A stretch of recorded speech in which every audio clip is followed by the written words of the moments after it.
Hi everyone, welcome back to my series, Decades of Action Challenge.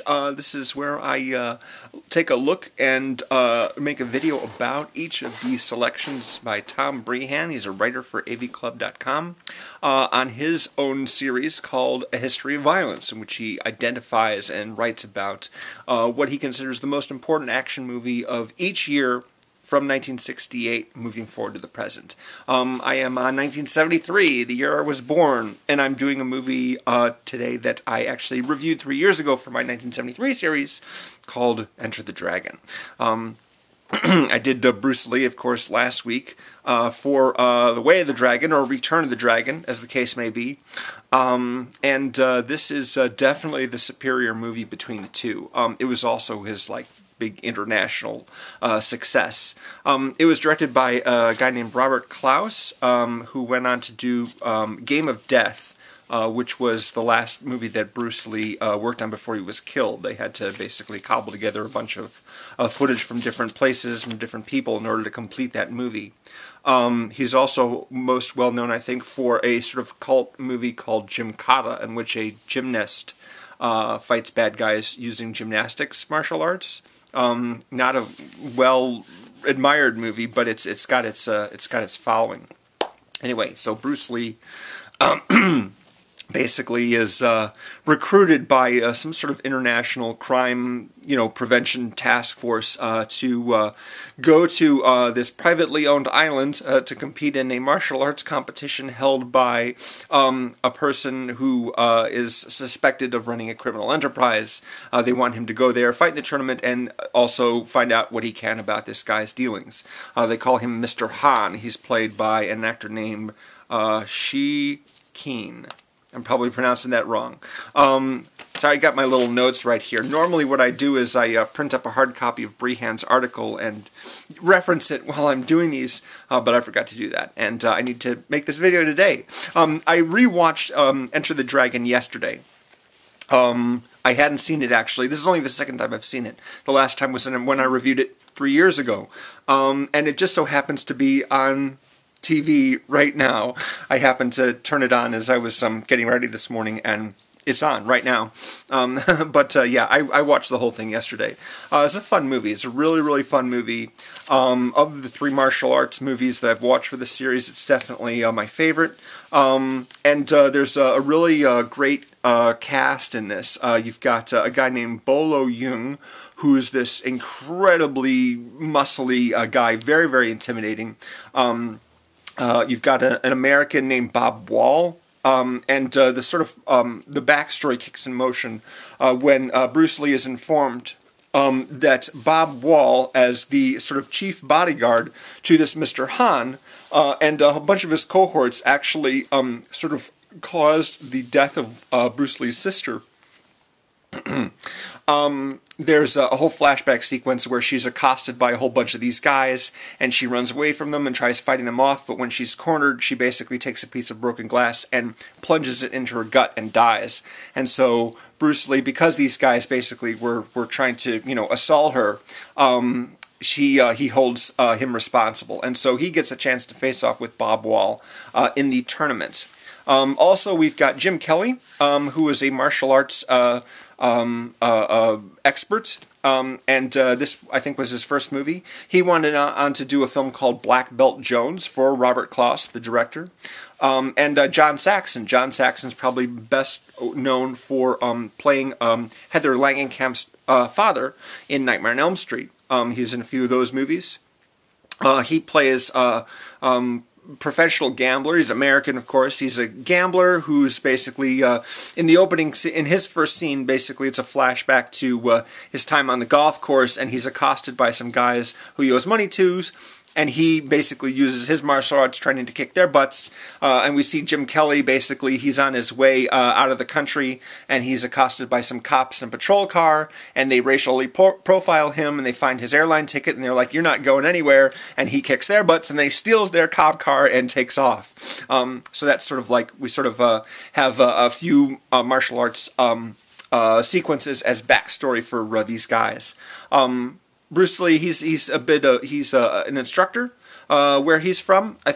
I didn't catch exactly which country he's from. It's probably China or Hong Kong. Sorry, I'm not up on that. Don't really take notes when I watch movies. I just watch them. Hopefully, I retain enough valuable information to make a decent video. And when he's told about this competition, he then agrees to go overseas and to this island, this privately owned, privately run island by Mr. Han, so he can find out what's going on with this guy, what sort of criminal enterprise he's running, and also to get vengeance on his sister who died because of the shenanigans by this Bob Wall character. Yeah, the whole thing starts off as a bunch of fights, people competing against each other. John Saxon tries placing some bets. He loses a couple of matches, and then he wins big. Meanwhile, Jim Kelly is, enjoying time with the women there. They offer women to all the contestants to, entertain them in their rooms. And this is actually perfect for Bruce Lee because one of the women on the island is actually a double agent. So he picks her, and then he has her stay in the room to make everyone think that he's enjoying time with her in the night when he sneaks out the window and runs over the island, around the island trying to find out stuff. And as it turns out, there's a big drug production operation, and Mr. Han has people locked up in cages below. So yeah, bad stuff is happening here. And when Bruce Lee is discovered, then John Saxon basically, Mr. Han tries to recruit him because he feels he's not like a completely honest, on the up-and-up guy, but the heroes end up teaming up to take on all the bad guys, and there's this huge, massive fight at the end involving, lots and lots of guys all fighting each other. There's a whole sequence where Bruce Lee's sneaking around in the underground portions of the island where all the bad stuff is happening, and he's just basically knocking down one guy after another. It's great. Lots of really great fight scenes. Not a lot to the movie beyond that.